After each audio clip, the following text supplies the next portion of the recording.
Hello, what's happening? Hi. Thank you for joining us today on Daddy versus Doctor. Did you have to look at the sign to know our name? No, sometimes I like to look at the logo. He already forgot. Sometimes when we film a long time, he's like, and I'm with Dr. Scott Cohen, and yeah. I get it. Where are you? I am calling from Dallas, Texas. So thanks for calling in. What's your question tonight? So I have a couple of questions for each of my boys. I have two boys. My oldest just turned 3 a few days ago, and my youngest is about to turn 1 next month. Okay. Congrats. My youngest was born at 36 weeks, so I guess considered a late term preemie. Yeah. And my pediatrician from the get-go was like, oh, it doesn't matter, he'll be fine, like all the stuff he should meet, normally. And then something came up like at 7 months when he wasn't quite sitting up on his own just yet. And she goes, the nurse that I talked to said, oh, was born early. Yeah, give him time. He'll catch up. He might be a little bit behind. Yeah. So I'm getting kind of conflicting reports. And now he's fine. Like he's meeting everything. I'm just kind of curious, like when the preemie stuff, you stop, thinking about that. Or It's you a good question. And what they both said is actually correct, and I'll explain why. So prematurity is anybody under 37 weeks gestation. So 36 weeks is pretty close. We don't expect huge delays in late-term preemies nowadays. The reason your doctor said don't worry about it is because it's sort of what we've talked about. I think of development on a continuum.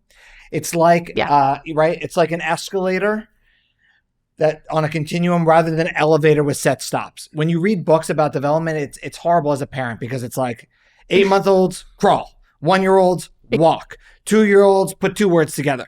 But development doesn't work that way. Some do it a little sooner, some do it a little later. So what we really care about is the progress they're making. Are they doing something today that they weren't doing before? So if a 1-year-old isn't walking, but they're pulling to stand and they weren't doing that at 10 months, great, we're moving in that direction. They're going to walk next. We're making that. So that's why the pediatrician said, it doesn't matter because we're watching that continuum.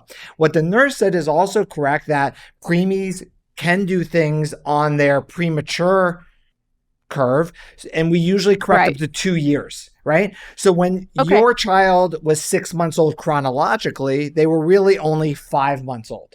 So where a 6-month-old may sit without support, a 5-month-old wouldn't. So if they weren't doing it, well, they're not doing it because they were a little early, which, as your doctor said, really doesn't matter to me anyways, because we're moving on a continuum. So that's why you hear both sides of it. But it's great to hear they're doing everything right now. So he'll be moving really, really soon on his own. So. Did that make sense, or was that so convoluted? No, it was fine. I was just like, okay, do I listen to everybody that says preemies are just going to always do things a little bit later, or do I listen to him and go, oh, don't worry about that? Well, and usually don't worry about that. So like if the kid's 15 and he ain't reading yet, do they go, hey, no, then we're done with the prematurity component of things. But usually, especially late-term preemies, have caught up very early, and by, we're always talking about development as a full term, knowing if they're doing something a little later, 1, they could be doing it because they're premature, and 2, there's a spectrum of developmental ranges that not everybody's doing it right when we say they're doing it. And what was you have a second question you said? Yes, I did. So with my 3-year-old, he absolutely hates taking medicine. And if I don't have to, I won't do it. But if he gets prescribed an antibiotic or something like that, obviously I want to give it to him. And I have asked multiple medical professionals tips and tricks, and of course all of them don't work with him, right? And it doesn't matter how I give it to him. If I'm like, here, take it out of a cup with a straw, or one of the doctors I talked to said give him a syringe but a syringe of honey over and over and over again, so he can think it's sweet and nice, and then when you give him the medicine, he'll be totally fine. But of course, he doesn't like honey. Yep.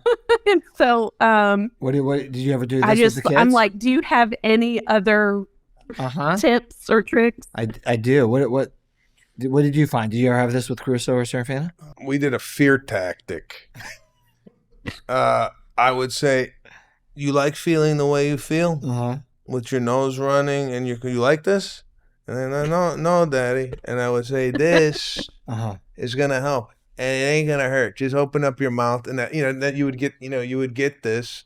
But basically, you hold the kid down. And so your waterboarding was your solution.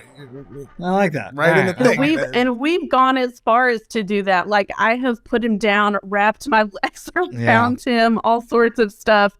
And if it gets in his mouth, it comes right back out. Right. Yeah. So and this is even like the bubblegum amoxicillin that I used to love when I was little. So some of it is taste, and some of it is just them knowing, and it doesn't matter what it tastes like. It could be Fruity Pebbles, and they're spitting it out at you. I mean, a couple things. I had one daughter. It was hard to do. I would always try thick foods they like. So chocolate pudding is a good one. That literally a spoonful of chocolate pudding with a drop of medicine. So they don't even see it. And then another spoonful of chocolate pudding and a drop of medicine. So to get a teaspoon of medicine, we're talking, you may have gone through a bowl of pudding, but you got it in there. Jello's another one that mass taste. Peanut butter, if they like peanut butter. I just saw something online. I've never tried it. I don't know if it would work. It would only work for the psychological part, that they put a straw through a juice and the straw was coming out on the backside into the medicine. So they thought they were drinking the juice, but they were actually drinking the medicine. I don't know. I think the second they taste it, they're going to know it's not the juice. You've tried it. Does it work? It seemed... We tried it because we both saw it and was like, oh, how clever of us. Right, I know. Did it work? No, it didn't work. I figure not. I think you really got to mask it in something thick, like pudding. Ice cream topping I did her favorite ice cream, thick chocolate ice cream. Same thing, like we're talking drops of medicine per scoop, and you're eventually getting it in, but at least you're getting it in and avoiding them needing to get an injection of the antibiotic, which is miserable in and of itself. Those videos you see? Yeah. It's actually the actual juice that they're using to demonstrate the video. It's not like they're using the medicine. Yeah. I didn't think. I just saw it like you did, and I'm like, oh, hey, 20 years. I've never seen that one before. Yeah. So now I know it doesn't work. So that's good. I figured it wouldn't, And like, we've gone as far as to, we don't even mention the word medicine. Right. Like, here, have something to drink. When we figure he's thirsty, and they know. I don't know, just like somehow he senses it still. He hasn't even tasted it, and he's just like, no. Yeah. And like, you can get compounding pharmacies can flavor medicines, and sometimes it works, but still they somehow know. It just doesn't taste like, you could flavor it strawberry, whatever, but it just doesn't taste the same. No, I don't think so either. I think they sense that it's medicine. And what I'm getting out of this call, not anything with the two questions and what have you. What I'm fascinated with, and I see this in a lot of parents, is the fact that when a parent has to take a phone call, that they always end up in like a closet. I was going to ask, but I didn't want to be rude. Like, are you in a closet? And maybe it's not. I don't know. Are you in a closet for like? I am in a closet for quiet, so like you don't wake anybody, or is this where you normally take your calls? So it's like half and half.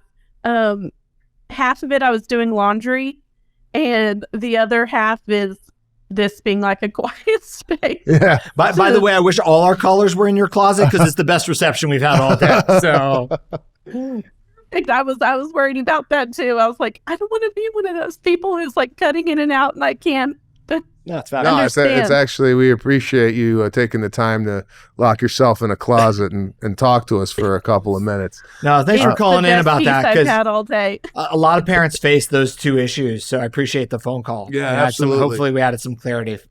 So yes, you did. Thank you so much. I love this show. Big fan of yours, Sebastian. Thank you. Thank you guys for having me on. Will you send this to 5 other people in a closet for us?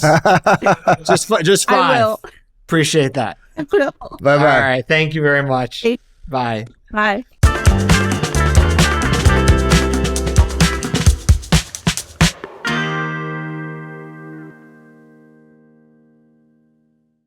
The opinions expressed in this program are not intended as professional medical advice, as a diagnosis, as a treatment protocol, or as a substitute for professional medical advice from your physician. Please consider your own medical history and consult with your own physician for your specific healthcare and/or medical needs and about your concerns for yourself and your family.